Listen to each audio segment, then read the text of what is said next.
Selamat sejahtera kepada rakan-rakan dan pesyarah kita Dr. Aiman.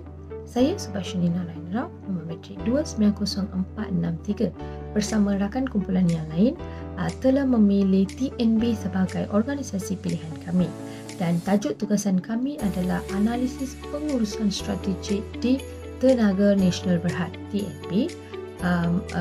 Analisis adalah berkenaan cara dan cabaran peralihan tenaga di Malaysia dan cara penyelesaian yang telah dilakukan oleh TNB. Terima kasih.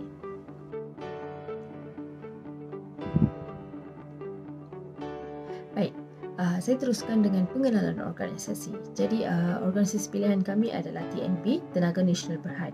TNB merupakan sebuah syarikat utiliti elektrik terbesar di Malaysia dan antara syarikat tenaga utama yang besar di Asia Tenggara dengan nilai aset lebih kurang RM99 bilion.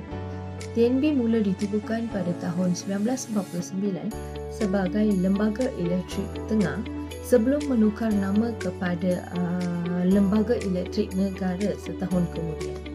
Jadi tuan-tuan, transformasi besar di TNB berlaku pada tahun 1990 apabila TNB telah diswastakan dan telah disenaraikan di Bursa Malaysia.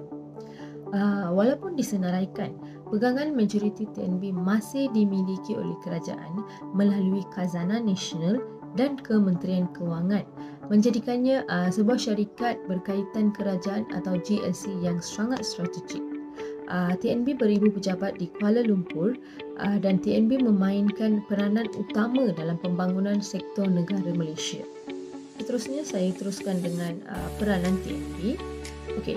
TNB bertanggungjawab membangunkan dan membekalkan tenaga elektrik ke seluruh semenanjung Malaysia, Sabah dan juga Labuan. Syarikat ini menguruskan keseluruhan rangkaian penjanaan, penghantaran dan pengedaran elektrik melalui lebih 15,000 km Walton tinggi dan menyalurkan tenaga kepada lebih 9 juta pelanggan domestik dan juga komersial. Jadi sebagai sebuah organisasi yang strategik, TNB juga menyokong agenda kerajaan dalam peralihan tenaga mesra dan pelaburan dalam tenaga baharu, teknologi digital dan inisiatif hijau. Dengan ini, TNB bukan sahaja menyediakan tenaga utama, tetapi ia juga menjadi satu transformasi negara dalam ekonomi negara, iaitu ke arah ekonomi rendah karbon menjelang tahun 2050 di Malaysia. Itu sahaja daripada saya. Seterusnya akan dibentangkan oleh rakan-rakan saya yang lain. Assalamualaikum dan salam sejahtera. Saya akan membentangkan bahagian isu dan masalah yang dihadapi oleh Tenaga Nasional Berhad. Sebagai syarikat utiliti elektrik terbesar di Malaysia dan Asia Tenggara, TNB memainkan peranan penting dalam membekalkan tenaga kepada rakyat. Namun dalam menghadapi perubahan landscape tenaga global, TNB berdepan beberapa cabaran utama. Yang mana pertama, isu peralihan tenaga dan kelestarian. TNB ini dia masih banyak bergantung kepada arang batu dan gas asli, sedangkan dunia kini sedang menuntut tenaga bersih dan rendah karbon. Jadi peralihan kepada tenaga boleh diperbaharui seperti solar dan hidro, tetapi memerlukan pelaburan yang agak besar serta pembangunan sistem penyimpanan tenaga dan grid pintar bagi memastikan bekalan itu dia stabil. Kedua, isu inovasi teknologi dan transformasi digital. Dalam era revolusi industri 4.0, TNB perlu mengadaptasikan teknologi seperti AI, Internet of Things dan Smart Grid.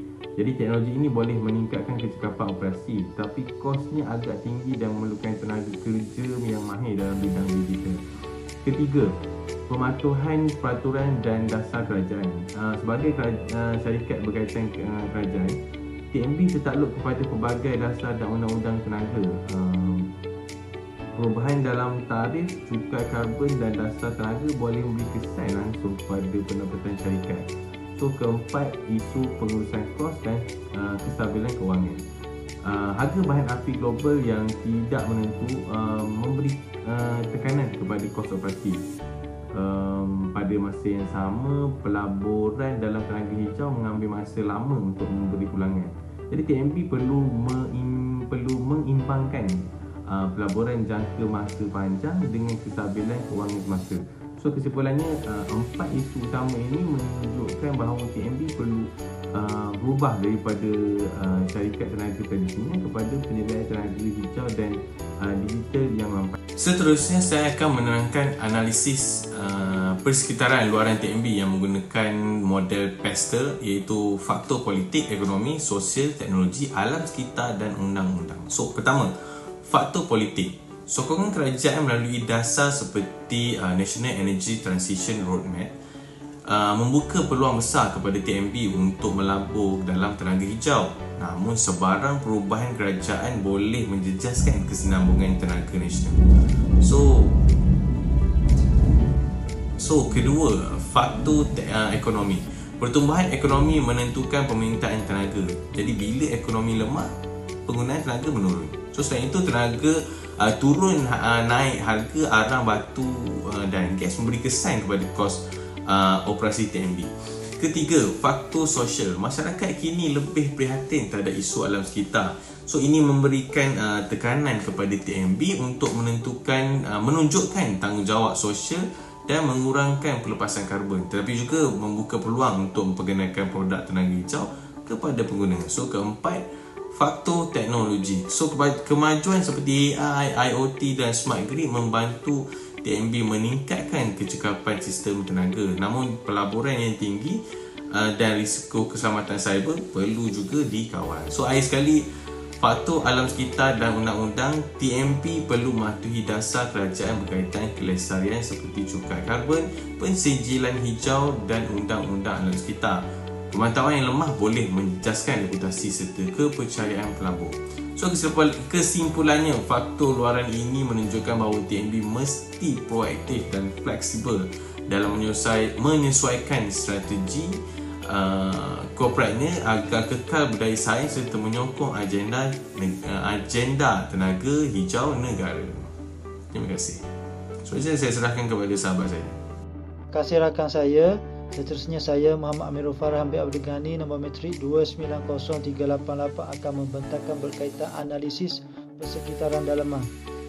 Penilaian ini penting bagi membantu TNB memanfaatkan kelebihan daya saing serta mengenal pasti bidang yang memerlukan penambahbaikan bagi mengekalkan keunggulan dalam industri tenaga Malaysia. Dari segi kekuatan dalam TNB ini sendiri ialah TNB merupakan salah satu syarikat utiliti yang paling kukuh di Malaysia dan Asia Tenggara. Kekuatan utamanya terletak pada kestabilan aliran tunai, sokongan kerajaan serta keupayaan modal untuk membiayai projek berskala besar seperti penjanaan tenaga yang boleh diperbarui dan pemodenan grid nasional. Manakala kelemahan utama ialah kadar penerimaan dan pelaksanaan yang teknologi baru masih perlahan berbanding standard global. Dari segi peluang pula ialah pelaburannya dalam digitalisasi, automasi termasuk pembangunan sistem smart grid, pemasangan meter pintar serta penggunaan analitik data lanjutan bagi meningkatkan pemantauan tenaga dan penyelenggaraan ramai. Manakala dari segi ancaman pula dan perkara yang paling membimbangkan ialah ketidaktentuan harga bahan api global. Itu memberi impak langsung kepada operasi dan managing keuntungan syarikat. Perubahan pasaran tenaga dunia menjadikan pengurusan risiko kewangan sebagai aspek penting untuk memastikan kestabilan jangka panjang. Seterusnya ialah berkaitan metrik TOS. Iaitu metrik TOS ini membantu TNB merumuskan strategi yang memanfaatkan kekuatan dan peluang sambil mengurangkan kelemahan dan ancaman.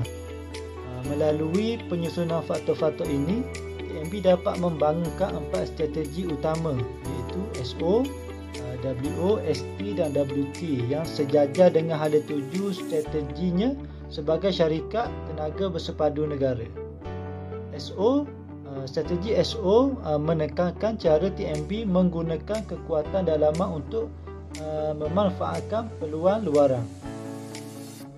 Yang kedua iaitu WO memberi tumpuan kepada bagaimana kelemahan boleh diatasi dengan memanfaatkan peluang sedia ada. Seterusnya ialah ST, menekankan penggunaan kekuatan organisasi untuk mengatasi ancaman luaran.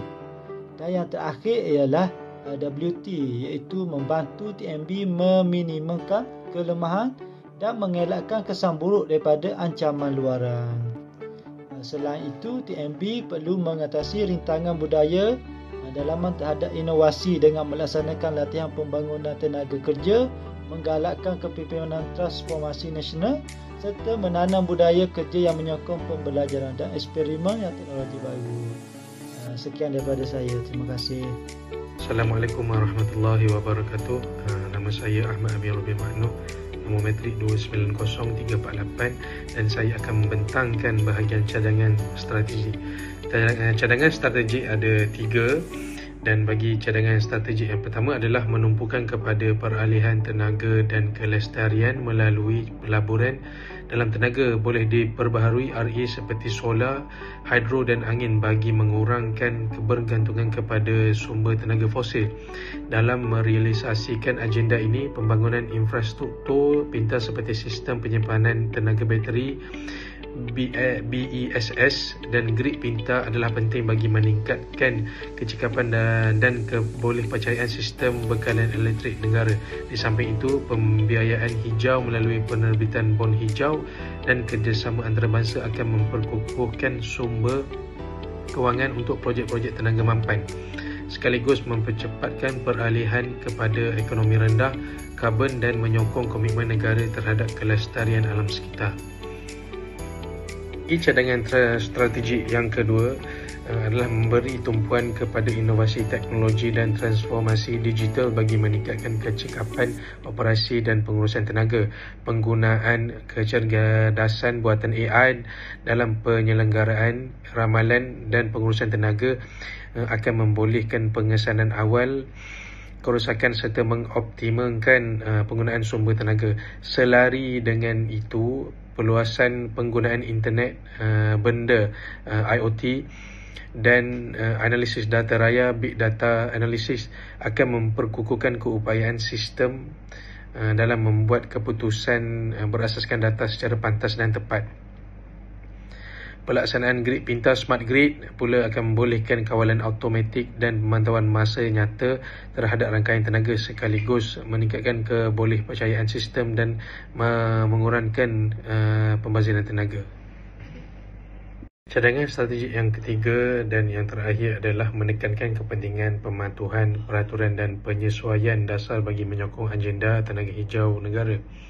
Antara langkah utama termasuklah memperkukuhkan hubungan strategik dan agensi kerajaan bagi memastikan pematuhan terhadap peraturan semasa dan memudahkan kerjasama dalam inisiatif kelestarian. Selain itu, penyertaan dalam pasaran karbon dan usaha mendapatkan pensijil hijau seperti LED dan Green RE akan meningkatkan kredibiliti serta daya saing syarikat dalam pasaran domestik dan antarabangsa. Penjajaran strategi korporat dengan objektif nasional tenaga hijau pula memastikan setiap inisiatif yang dilaksanakan selaras dengan aspirasi negara ke arah pembangunan rendah karbon dan masa hadapan yang mampan.